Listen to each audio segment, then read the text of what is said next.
So these are absolutely beautiful pieces from MFX Warehouse, and it's their alien ears and facial piece and chin. These were so beautiful to apply.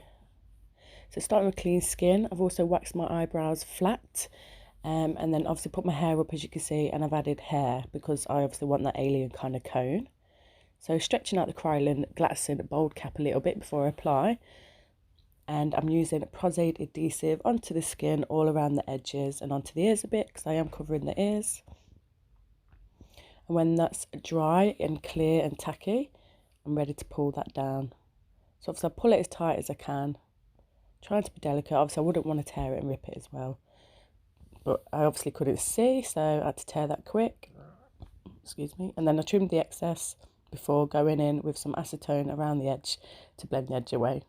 Be careful and really stretch that away if you ever have to use scissors near someone's face. I was just using a cotton bud at first, but I felt it was going a bit slow, so then I do change to a brush. The acetone on my skin did feel a bit sore, so you have to keep that in mind if you ever apply it to someone else's skin. And here's the beautiful face piece. I absolutely love it. So I'm just mapping out to see where it needs to be adhered to, seeing where we'll put the glue and checking the fit, and the fit was perfect actually. So copying what Neil Gorton's method is he kind of puts just it in one area to anchor the prosthetic in place. So I press that in place and then I start to work outwards from the eyes outwards, and I'm using this silkey with a bit of thinner. And I'm applying it to the skin and piece as much as possible, but it can be just on one area. It just sticks better if you do it on both. So then again, just working outwards and down, trying to fold out the creases as much as possible. I did get a little crease near the eyes, but obviously it was difficult to do on myself. So, and then there's one near the forehead. And this prosthetic, because it is so thick near the nose, unfortunately I couldn't see to the left and right so easily, so this makeup was difficult to do, but it was still fun.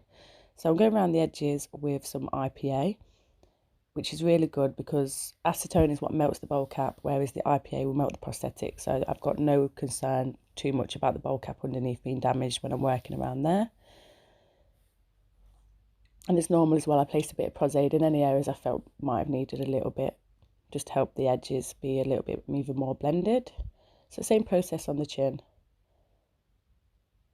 And then going in for the ears now. This was quite hard to make as symmetrical as possible. I didn't do the best job, but it could have been worse.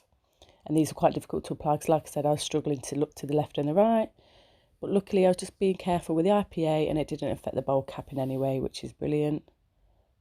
But if I did use too much, it could end up affecting it, so you'd have to be careful with doing that. And then again, just applying pros-aide in a few places where I felt it needed. And then also on the bowl cap, just to give the bowl cap a bit of texture for the paint to apply. So now going in with powder to reduce any stickiness, and then Krylon fixing spray. So this is Mel's Pax paint in ivory. I'm just trying to bring some of that colour down onto my chest as well. Obviously I'm heavily tattooed, so it's difficult to obviously get just a natural skin tone on my chest. And then this is a blood tone from the Real Life Skin Illustrator palette, and a stipple brush from Blended Tools.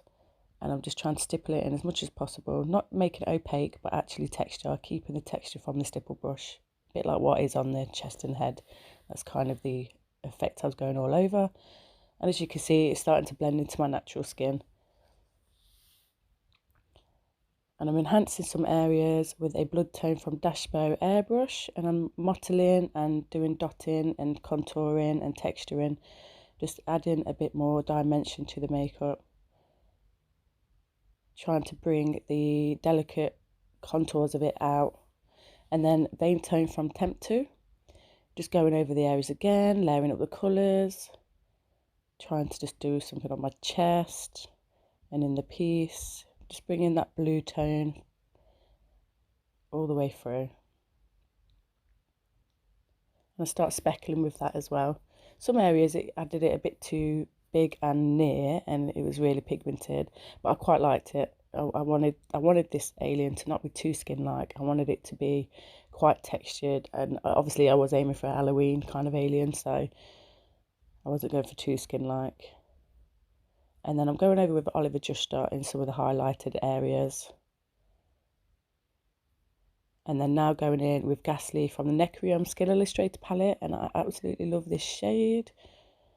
I just feel like it gives an overcast of the background colours, so it does start to look more skin-like, or as if the previous colours are from under the skin tone.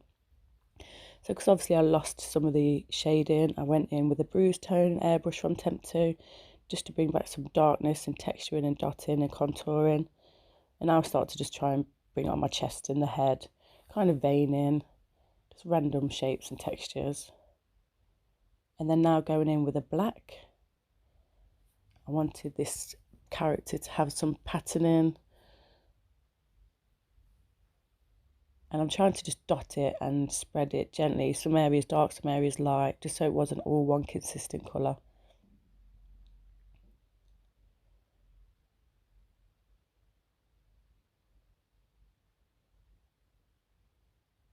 And obviously bringing it on the chest to try and match the face a little bit.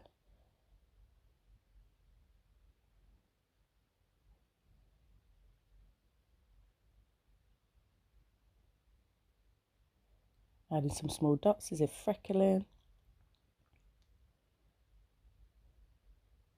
I felt one side needed to be a little bit different. So I'm just going in with a Dermaflage. This is in a inflamed tone, and it added like 3D veining, which was really cool.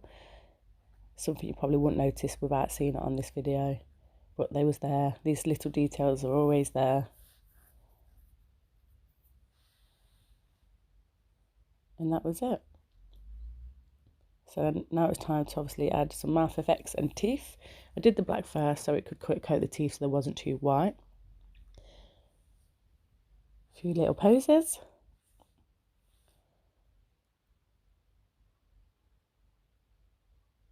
And then, oh yeah, I got some gel, hair gel, and I put that all over to give me a bit of a wet look. Just added a tiny little bit of a gloss.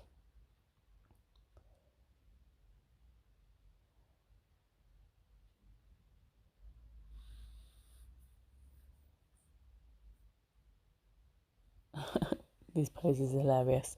And then obviously it's Halloween, I needed blood, so this is mouth blood. It actually can be consumed in the mouth. So yeah, it's doing this spitting out kind of vibe. These teeth were quite hard to keep in, so, but it